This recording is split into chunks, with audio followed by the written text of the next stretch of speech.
If you also are a real estate investor, or maybe you're just trying to learn a little bit more about all that entails, like what is real estate investing? How do you even get started?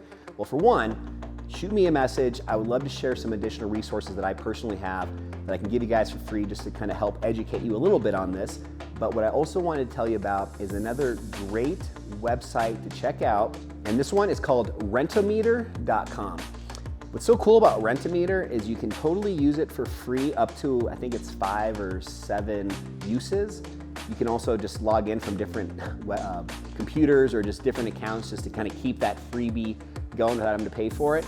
But what's so cool about rentometer.com is you can just type in any subject property's address, choose a specific area that you want to have surrounding it, for example, maybe a 1-mile radius.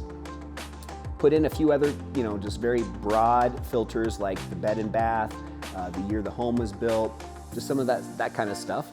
And then just click a button and it'll show you not only a range of what actual rents are getting for places in that surrounding area, but it'll also give you some other market data just for that specific area and just give you a lot of legitimate data that you can then use to really figure out what you might be able to rent that property for if you were to purchase it. There used to be a lot of different, kind of like napkin math that people could do to really identify whether or not an investment property was a good purchase. Back in the day, it was called the 1% rule. And this does still apply to a lot of the United States. However, with Colorado and Denver specifically, just the cost of real estate has gone up so much that it's very hard to make the true 1% work when you're doing the numbers. But what the 1% rule is basically this. You want to be able to get in a monthly rent amount.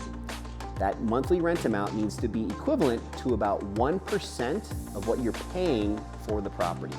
So just as an example, if you were to buy a $500,000 rental property, you need to be getting about $5,000 a month in rent to make that 1% rule. There's a lot of other factors that go into real estate values and just how to make money with real estate.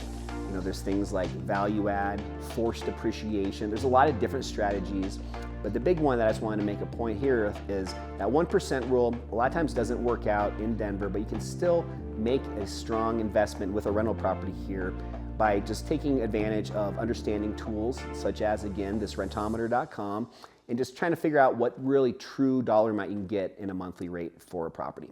So check that out, and for sure, let me know if you guys like it, and if you have any other questions on how to use it, feel free to reach out.